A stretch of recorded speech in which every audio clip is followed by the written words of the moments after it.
श्रीमद् भगवत गीता के दूसरे अध्याय की व्याख्या। संजय बोले कि पूर्वोक्त प्रकार से करुणा करके व्याप्त और आंसुओं से पूर्ण तथा व्याकुल नेत्रों वाले शोक युक्त उस अर्जुन के प्रति भगवान मधुसूदन ने यह वचन कहा।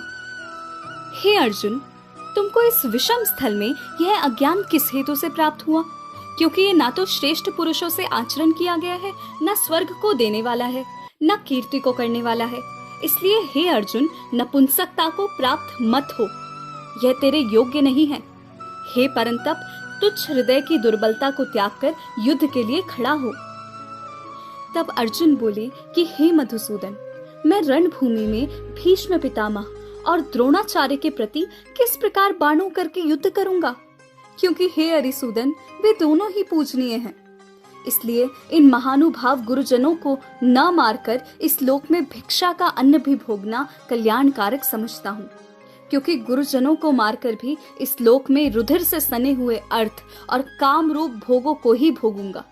और हम लोग यह भी नहीं जानते कि हमारे लिए क्या करना श्रेष्ठ है, अथवा यह भी नहीं जानते कि हम जीतेंगे या हमको वे जीतेंगे, और जिनको मारकर हम जीना भी नहीं चाहते वे ही धृतराष्ट्र के पुत्र हमारे सामने खड़े हैं। इसलिए कायरता रूप दोष करके अपहत हुए स्वभाव वाला और धर्म के विषय में मोहित चित हुआ मैं आपको पूछता हूँ, जो कुछ निश्चय किया हुआ कल्याणकारक साधन हो वह मेरे लिए कहिए। क्योंकि मैं आपका शिष्य हूँ, इसीलिए आपके शरण हुए मेरे को भिक्षा दीजिए। क्योंकि भूमि में निष्कंटक धन धान्य संपन्न राज्य को और देवताओं के स्वामी पने को प्राप्त होकर भी मैं उस उपाय को नहीं देखता हूँ जो कि मेरी इंद्रियों के सुखाने वाले शोक को दूर कर सके। संजय बोले, हे राजन, निद्रा को जीतने वाले अर्जुन अंतर्यामी श्री कृष्ण महाराज के प्रति इस प्रकार कहकर फिर श्री गोविंद भगवान से युद्ध नहीं करूंगा ऐसे स्पष्ट कहकर चुप हो गए। उसके उपरांत भरतवंशी धृतराष्ट्र अंतर्यामी श्री कृष्ण महाराज ने दोनों सेनाओं के बीच में शोक युक्त अर्जुन को हंसते हुए यह वचन कहे। हे अर्जुन, तू न शोक करने योग्यों के लिए शोक करता है और पंडितों के से वचनों को कहता है, परंतु पंडित जन जिनके प्राण चले गए हैं उनके लिए तथा जिनके प्राण नहीं गए हैं उनके लिए भी शोक नहीं करते हैं। क्योंकि आत्मा तो नित्य है, इसलिए शोक करना अयुक्त है। वास्तव में न तो ऐसा ही है कि मैं किसी काल में नहीं था, अथवा तू नहीं था, अथवा ये राजा लोग नहीं थे, और न ऐसा ही है कि इसके आगे हम सब नहीं रहेंगे। किंतु जैसे जीवात्मा की इस देह में कुमार, युवा और वृद्ध अवस्था होती है, वैसे ही अन्य शरीर की प्राप्ति होती है। उस विषय में धीर पुरुष नहीं मोहित होता है। अर्थात जैसे कुमार, युवा और जरावस्था स्थूल शरीर का विकार अज्ञान से आत्मा में भासता है, वैसे ही इस शरीर से दूसरे शरीर को प्राप्त होना रूप सूक्ष्म शरीर का विकार भी अज्ञान से ही आत्मा में भासता है। इसलिए तत्व को जानने वाला धीर पुरुष इस विषय में नहीं मोहित होता है। हे कुंती पुत्र, सर्दी गर्मी और सुख दुख को देने वाले इंद्रिय और विषयों के संयोग तो क्षणभंगुर और अनित्य है। इसलिए हे भरतवंशी अर्जुन, उनको तू सहन कर। क्योंकि हे पुरुष श्रेष्ठ, सुख दुख को समान समझने वाले जिस धीर पुरुष को यह इंद्रियों के विषय व्याकुल नहीं कर सकते, वह मोक्ष के लिए योग्य होता है। और हे अर्जुन, असत वस्तु का जो अस्तित्व नहीं है और सत का अभाव नहीं है, इस प्रकार इन दोनों का ही तत्व ज्ञान पुरुषों द्वारा देखा गया है। इस न्याय के अनुसार नाश रहित तो उसको जान कि जिससे यह संपूर्ण जगत व्याप्त है, क्योंकि इस अविनाशी का विनाश करने को कोई भी समर्थ नहीं है। और इस नाश रहित अप्रमेय नित्य स्वरूप जीवात्मा के यह सब शरीर नाशवान कहे गए हैं। इसलिए हे भरतवंशी अर्जुन, तू युद्ध कर। जो इस आत्मा को मारने वाला समझता है तथा जो इसको मरा मानता है, वे दोनों ही नहीं जानते। क्योंकि ये आत्मा ना मारता है और ना मारा जाता है। यह आत्मा किसी काल में भी ना जन्मता है और ना मरता है, अथवा न यह आत्मा होकर के फिर होने वाला है, क्योंकि यह अजन्मा, नित्य, शाश्वत और पुरातन है। शरीर के नाश होने पर भी यह नाश नहीं होता है। हे पृथापुत्र अर्जुन, जो पुरुष इस आत्मा को नाश रहित, नित्य, अजन्मा और अव्यय जानता है, वह पुरुष कैसे किसको मरवाता है और कैसे किसको मारता है।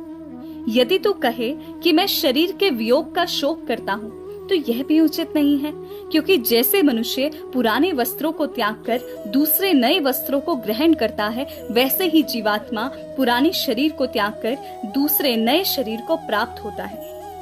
हे अर्जुन, इस आत्मा को शास्त्रादि नहीं काट सकते हैं और इसको आग नहीं जला सकती है और इसको जल गीला नहीं कर सकता है और वायु नहीं सुखा सकता है, क्योंकि यह आत्मा अछेद्य है, यह आत्मा अदाद्य है, यह आत्मा अक्लेद्य है और यह अशोष्य है तथा यह आत्मा निस्संदेह, नित्य, सर्वव्यापक, अचल, स्थिर रहने वाला और सनातन है।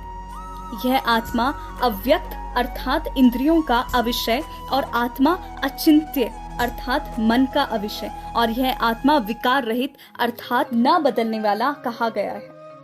इससे हे अर्जुन, तू इस आत्मा को ऐसा जानकर तो शोक करने योग्य नहीं है, अर्थात तुझे शोक करना उचित नहीं है। यदि तो इसको सदा जन्मने और सदा मरने वाला माने, तो भी हे अर्जुन, इस प्रकार शोक करने को योग्य नहीं है, क्योंकि ऐसा होने से तो जन्मने वाले की निश्चित मृत्यु और मरने वाले का निश्चित जन्म सिद्ध हुआ। इससे तू भी इस बिना उपाय वाले विषय में शोक करने को योग्य नहीं है।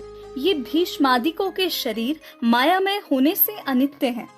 इससे शरीर के लिए भी शोक करना उचित नहीं, क्योंकि हे अर्जुन, संपूर्ण प्राणी जन्म से पहले बिना शरीर वाले और मरने के बाद भी बिना शरीर वाले ही हैं। केवल बीच में ही शरीर वाले प्रतीत होते हैं। फिर उस विषय में क्या चिंता है?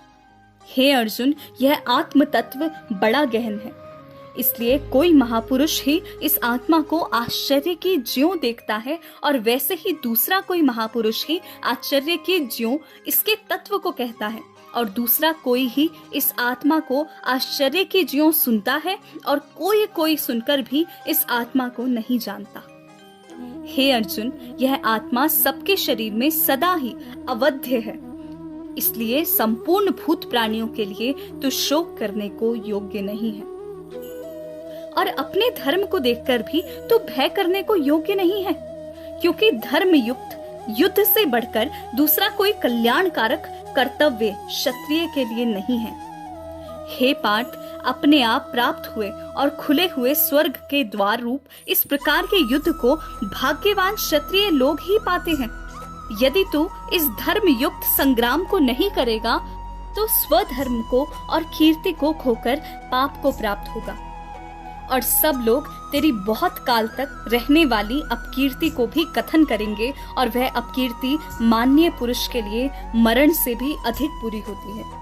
और जिनके तू बहुत माननीय होकर भी अब तुच्छता को प्राप्त होगा, वे महारथी लोग तुझे भय के कारण युद्ध से उपराम हुआ मानेंगे, और तेरे वैरी लोग तेरे सामर्थ्य की निंदा करते हुए बहुत से न कहने योग्य वचनों को कहेंगे। फिर उससे अधिक तो क्या होगा? इससे युद्ध करना तेरे लिए सब प्रकार से अच्छा है, क्योंकि या तो मरकर स्वर्ग को प्राप्त होगा अथवा जीत कर पृथ्वी को भोगेगा। इससे हे अर्जुन, युद्ध के लिए निश्चय वाला होकर खड़ा हो। यदि तुझे स्वर्ग तथा राज्य की इच्छा न हो, तो भी सुख दुख, लाभ हानि और जय पराजय को समान समझकर उसके उपरांत युद्ध के लिए तैयार हो। इस प्रकार युद्ध करने से तो पाप को प्राप्त नहीं होगा। हे पार्थ, यह बुद्धि तेरे लिए ज्ञान योग के विषय में कही गई है, और इसी को अब निष्काम कर्म योग के विषय में सुन, कि जिस बुद्धि से युक्त हुआ तो कर्मों के बंधन को अच्छी तरह से नाश करेगा। इस निष्काम कर्म योग में आरंभ का अर्थात बीज का नाश नहीं है, और उल्टा फल रूप दोष भी नहीं होता है। इसलिए इस निष्काम कर्म योग रूप धर्म का थोड़ा भी साधन जन्म मृत्यु रूप महान भय से उद्धार कर देता है। हे अर्जुन, इस कल्याण मार्ग में निश्चयात्मक बुद्धि एक ही है, और अज्ञानी पुरुषों की बुद्धियां बहुत भेदों वाली अनंत होती हैं। हे अर्जुन, जो सकामी पुरुष केवल फल श्रुति में प्रीति रखने वाले, स्वर्ग को ही परम श्रेष्ठ मानने वाले, इससे बढ़कर और कुछ नहीं है, ऐसे कहने वाले हैं वे अविवेकी जन जन्म रूप कर्म फल को देने वाली और भोग तथा ऐश्वर्य की प्राप्ति के लिए बहुत सी क्रियाओं के विस्तार वाली इस प्रकार की इस दिखाऊ शोभायुक्त वाणी को कहते हैं। उस वाणी द्वारा हरे हुए चित्त वाले तथा भोग तथा ऐश्वर्य में आसक्ति वाले उन पुरुषों के अंतःकरण में निश्चयात्मक बुद्धि नहीं होती है। हे अर्जुन, सब वेद तीनों गुणों के कार्य रूप संसार को विषय करने वाले अर्थात प्रकाश करने वाले हैं। इसलिए तू असंसारी अर्थात निष्कामी और सुख दुखादि द्वंद्वों से रहित नित्य वस्तु में स्थित तथा योग क्षेम को न चाहने वाला और आत्मपरायण हो। क्योंकि मनुष्य का सब ओर से परिपूर्ण जलाशय के प्राप्त होने पर छोटे जलाशयों में जितना प्रयोजन रहता है, अच्छे प्रकार ब्रह्म को जानने वाला ब्राह्मण का भी सब वेदों में उतना ही प्रयोजन रहता है। अर्थात जैसे बड़े जलाशय के प्राप्त हो जाने पर जल के लिए छोटे जलाशयों की आवश्यकता नहीं रहती, वैसे ही ब्रह्मानंद की प्राप्ति होने पर आनंद के लिए वेदों की आवश्यकता नहीं रहती। इससे तेरा कर्म करने मात्र में ही अधिकार होवे, फल में कभी नहीं, और तू कर्मों के फल की वासना वाला भी मत हो, अर्थात तेरी कर्म न करने में भी प्रीति ना होवे। हे धनंजय, आसक्ति को त्याग कर तथा सिद्धि और असिद्धि में समान बुद्धि वाला होकर योग में स्थित हुआ कर्मों को कर। यह समत्व भाव ही योग नाम से कहा जाता है। इस समत्व बुद्धि योग से सकाम कर्म अत्यंत तुच्छ है। इसलिए हे धनंजय, समत्व बुद्धि योग का आश्रय ग्रहण कर, क्योंकि फल की वासना वाले अत्यंत दीन हैं। समत्व बुद्धि युक्त पुरुष पुण्य पाप दोनों को इस लोक में ही त्याग देता है, अर्थात उनसे लिपायमान नहीं होता। इससे समत्व बुद्धि योग के लिए ही चेष्टा कर। यह समत्व बुद्धि रूप योग ही कर्मों में चतुरता है, अर्थात कर्म बंधन से छूटने का उपाय है। क्योंकि बुद्धि योग युक्त ज्ञानी जन कर्मों से उत्पन्न होने वाले फल को त्याग कर जन्म रूप बंधन से छूटे हुए निर्दोष अर्थात अमृत में परम पद को प्राप्त होते हैं। हे अर्जुन, जिस काल में तेरी बुद्धि मोह रूप दलदलों को बिल्कुल तर जाएगी, तब तो सुनने योग्य और सुने हुए के वैराग्य को प्राप्त होगा। जब तेरी अनेक प्रकार के सिद्धांतों को सुनने से विचलित हुई बुद्धि परमात्मा के स्वरूप में अचल और स्थिर ठहर जाएगी, तब तू समत्व रूप योग को प्राप्त होगा। इस प्रकार भगवान के वचनों को सुनकर अर्जुन ने पूछा, हे केशव, समाधि में स्थित हुए स्थिर बुद्धि वाले पुरुष का क्या लक्षण है? और स्थिर बुद्धि पुरुष कैसे बोलता है, कैसे बैठता है, कैसे चलता है?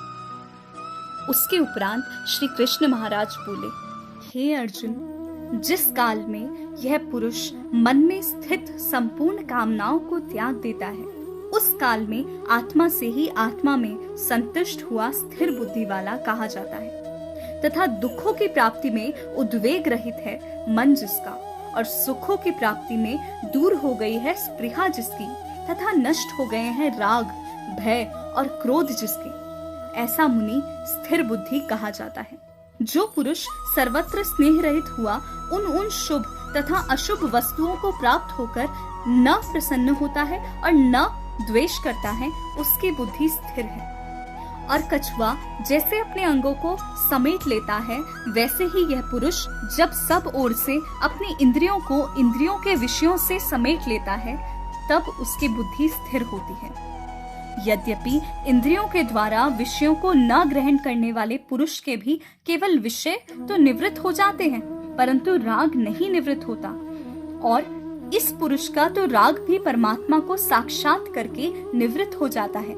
और हे अर्जुन, जिससे कि यत्न करते हुए बुद्धिमान पुरुष के भी मन को यह प्रमथन स्वभाव वाली इंद्रियां बलात्कार से हर लेती हैं। इसलिए मनुष्य को चाहिए कि उन संपूर्ण इंद्रियों को वश में करके समाहित चित हुआ मेरे परायण स्थित होवे, क्योंकि जिस पुरुष के इंद्रियां वश में होती हैं, उसकी ही बुद्धि स्थिर होती है।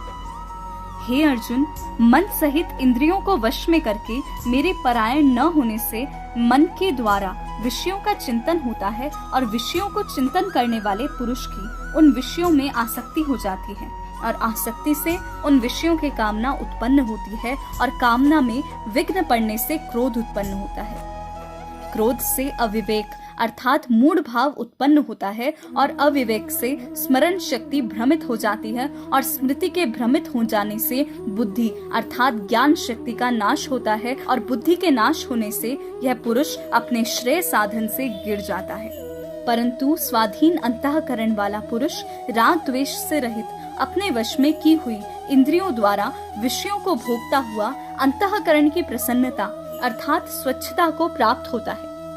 उस निर्मलता के होने पर इसके संपूर्ण दुखों का अभाव हो जाता है और उस प्रसन्न चित्त वाले पुरुष की बुद्धि शीघ्र ही अच्छे प्रकार स्थिर हो जाती है। हे अर्जुन, साधन रहित पुरुष के अंतःकरण में श्रेष्ठ बुद्धि नहीं होती है और आयुक्त के अंतःकरण में आसक्तिक भाव भी नहीं होता है और बिना आसक्तिक भाव के पुरुष को शांति भी नहीं होती। फिर शांति रहित पुरुष को सुख कैसे हो सकता है? क्योंकि जल में वायु नाव को जैसे हर लेता है, वैसे ही विषयों में विचरती हुई इंद्रियों के बीच में जिस इंद्रिय के साथ मन रहता है, वह एक ही इंद्रिय इस अयुक्त पुरुष की बुद्धि को हरण कर लेती है। इससे हे महाबाहो, जिस पुरुष की इंद्रियां सब प्रकार इंद्रियों के विषयों से वश में की हुई होती हैं, उसकी बुद्धि स्थिर होती है। और हे अर्जुन, संपूर्ण भूत प्राणियों के लिए जो रात्रि है, उस नित्य शुद्ध बोध स्वरूप परमानंद में भागवत को प्राप्त हुआ योगी पुरुष जागता है और जिस नाशवान क्षण भंगुर सांसारिक सुख में सब भूत प्राणी जगते हैं, तत्व को जानने वाले मुनि के लिए वह रात्रि है।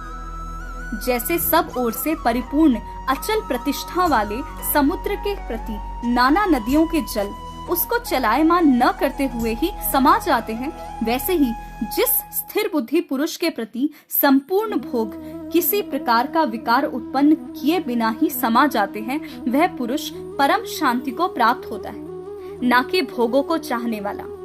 क्योंकि जो पुरुष संपूर्ण कामनाओं को त्याग कर ममता रहित और अहंकार रहित और स्पृहा रहित हुआ बरतता है, वह शांति को प्राप्त होता है। हे अर्जुन, यह ब्रह्म को प्राप्त हुए पुरुष की स्थिति है। इसको प्राप्त होकर योगी कभी मोहित नहीं होता और अंत काल में भी इस निष्ठा में स्थिर होकर ब्रह्मानंद को प्राप्त हो जाता है। इति श्रीमद् भगवद गीता रूपी उपनिषद एवं ब्रह्म विद्या तथा योग शास्त्र विषयक श्री कृष्ण और अर्जुन के संवाद में सांख्य योग नामक दूसरा अध्याय।